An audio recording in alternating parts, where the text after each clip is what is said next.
On this episode of Nugget Project, we are back with the Nug, finally after 6 months, and we've got some presents from our friends at One Gauge.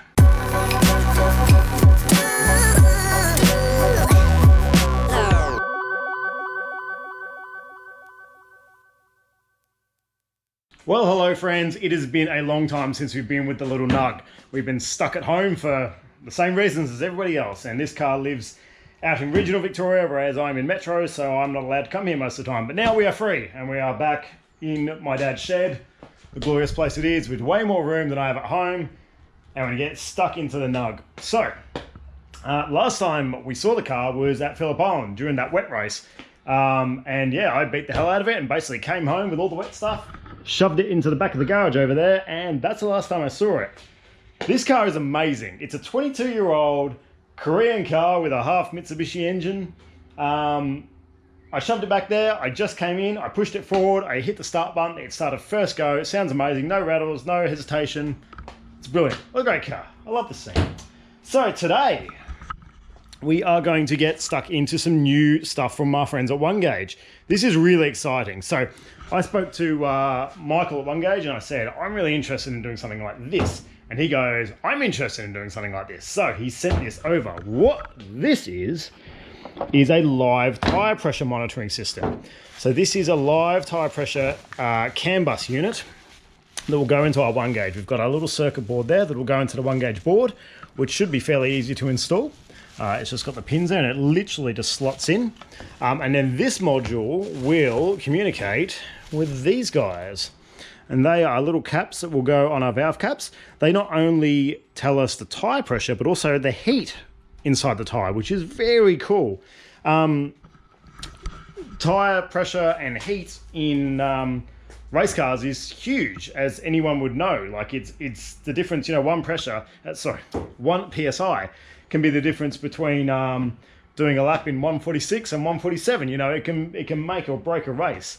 The problem we have, especially for me, I mean, I don't really have a crew. I've got a few of the boys that come down and I really appreciate their help. But by the time the car's done cool down laps and I've gone through the pits and I've gone through whatever, got back, put a tire pressure gauge on there, I've probably lost 3, 4, 5 PSI.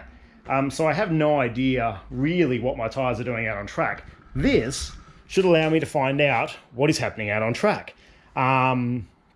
Which is very exciting. Even just if I use it on test days, it just gives me an idea of what tire pressures to start with on certain temperature days. So we can do testing on different days and figure it all out. So it's very exciting. And we've also, with Michael, I said, you know, I'd love this particular display on the screen. And he's gone, cool, leave it with me. And he sent over the coolest display for our One Gauge, but we'll get to that later. Anyway, first thing we need to do is get our circuit board into our One Gauge setup. So let's go do that. Okay, so this is our One Gauge box here that you guys will know if you watch the One Gauge install video. I've just got to cut some cable ties from our comm system just to get those cables out of the way. And then it's just a couple of screws to get the access to the box.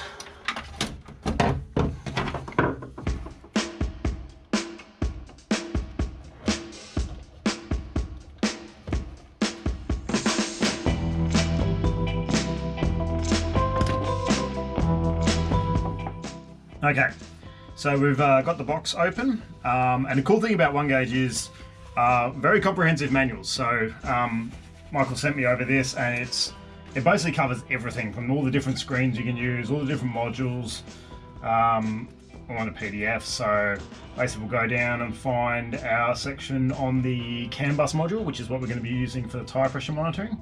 CAN buses are really common in modern cars. So our friend Brent from Luxe Performance, one of our amazing sponsors, he just bought himself a really cool Renault RS race car, which is actually living at my house at the moment, till he can come pick it up. And it was having trouble with the CAN bus system. And so I kind of got to learn a bit about that. Our mate Josh at Line Performance fixed the car because he's incredible at that stuff. But what the CAN bus is basically they're separate modules all throughout the car that can all talk to each other. So it doesn't rely on like a central ECU with sensors all coming in and that to work it out. You can have a module that'll work completely on the injectors, one will work like for this for the tire pressure monitoring, and they'll all talk to each other independently, which is really cool because you can kind of find out where errors are a lot easier. Like it's a much more complex system, but for running modern cars with all these computers, instead of having one giant processing unit, you can have all these little modules that all talk to each other and all work. So that's what this is. It's basically an adaptation of a modern CAN bus system into our little 22-year-old Korean Nugget. So anyway, I'm going to go through the manual here and find out where we plug in our CAN bus module, and then we'll mount up the tire pressure unit, the receiver, and then update our system. Let's give it a go. Okay, so looking at the instructions for installing the CAN bus module, I have an earlier version of the 1-gauge, but the newer ones, they just have these little sections, and you just push the chip or the little circuit board in there, and that's it, that's done. Unfortunately, I do have an earlier one, and this was a bit of a rush production because I was in 1-gauges here going, need to get this before racing, so it's probably my fault they don't have these bits in here for future proofing. But that's the piece we'll need to connect to. The only difference is I'm just going to have to push the circuit board through and then just do some a little bit of soldering on the other side just to connect it. It's not a big deal, but yes, obviously I think on the production models, unlike mine, you will just be able to just plug it in, which is super easy and super cool. But for me, I'm just going to have to undo my circuit board out of my box, push that through, do some dobs of solder, and that'll be done. Just another step on the process.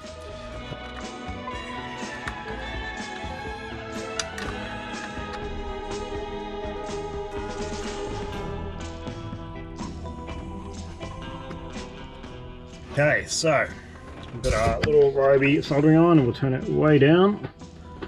Don't want to damage anything. Let that warm up, and then we just need to solder. It'll be very hard for you to see. Solder those pins, just a little dab, just to make sure they connect. And that should be that.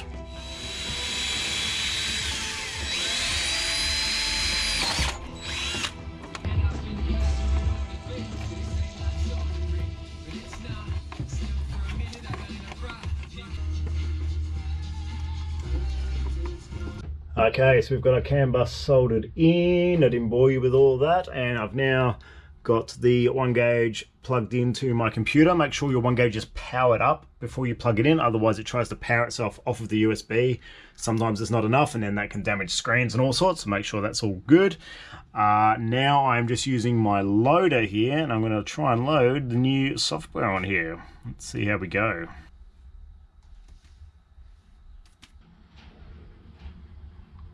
Now we're just uploading the new interface onto our screen, so all I had to do was just put in our little micro SD card, turn it on, and it automatically starts copying. You see now it's just checking all the data and everything.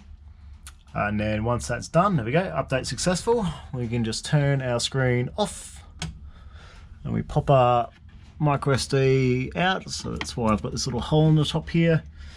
I have to get some pliers though, because it's a little hard to get the card out.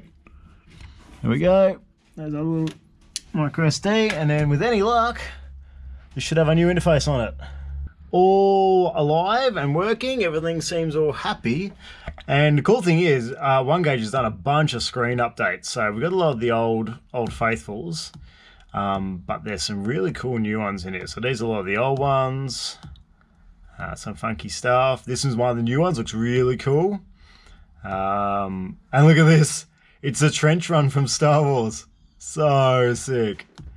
That's a new one. That's cool. That's sick. It's nice and clean. That's really cool too. Nice and clean. That too. All these are all new.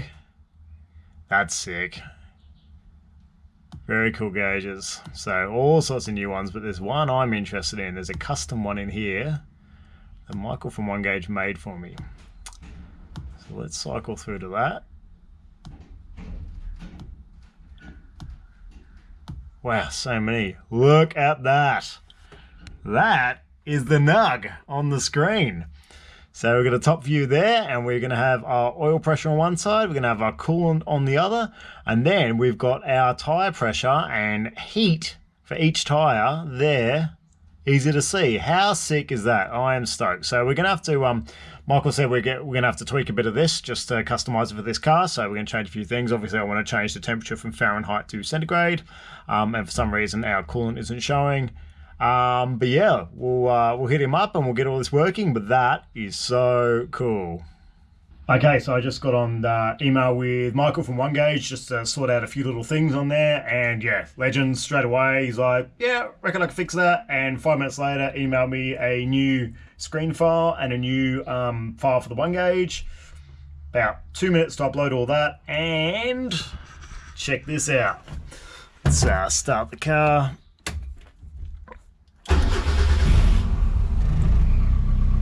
Now I do have to set this display as my primary one, so I'll do that later. Look at that.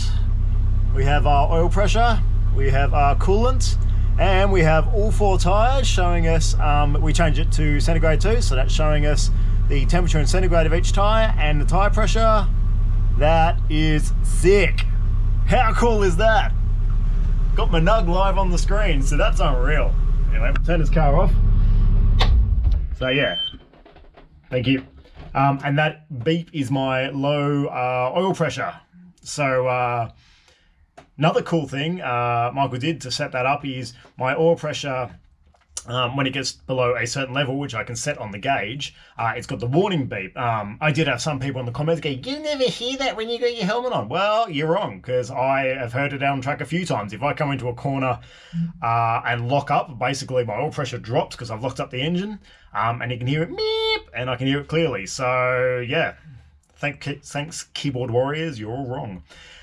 Anyway, we've got that, and it was, as soon as I'd turn the engine off, it'd sit there and just beep because there's no oil pressure. So what he did is he set it so if my RPM was at 0, then the oil pressure warning buzzer wouldn't go off. So basically when the engine's not running, the buzzer won't go off, which is, it's only a little thing, but it's huge. It just means I don't have to worry about that thing screaming at me, and it all just works really well. So this is unreal. Thank you so much to OneGauge. This is just the beginning. We've got another display going in this car to get rid of our binnacle. And the good thing is, this is all commercially available, but it's budget, it's cheap. So we're only allowed to spend so much on, what they call it, gauges and monitoring systems for the category. It's all within this budget, and it is commercially available. Anybody can buy it. So it's great. I've got all these features that if you paid for a, I don't know, I don't want to name brands, but you know, like the big name brands, of screens, there's no way it would fit within the whatever it is, $1,000 or $800 category, but this does, so it's fantastic. It's a great product, and I'm so stoked to have it in the Nugget project and have OneGauge as a supporter for the Nugget project. Anyway, it's enough advertising. Okay, so out of interest, I went around and checked all the tyre pressure with my little Michelin digital gauge. And then compared it to the screen, and it seems they're all accurate, but this is showing 1 psi more. So that system is showing us 1 psi less on all the tyres, but it's accurate on all the tyres, if that makes sense. So it might be something we can maybe ask Michael from OneGauge to factor into the code, so maybe whatever the pressure is, drop it by 1, or now I know that whatever the gauge says, we're about 1 psi more than that, which is not a big deal. The main thing we want is that it's accurate, which it seems to be. So that's unreal. I'm really excited. I'm excited to see what the temperatures go to, because I know tyres get hot, and I know it's only a little race car, but those tyres get real hot and sticky out on track, especially on a hot day here in Australia. So it'll be really interesting to see what kind of temperatures we get and how much pressure gain we get. You know, on a cold morning, we can go out with 24 or 25 psi and come back with sort of 30. So cool.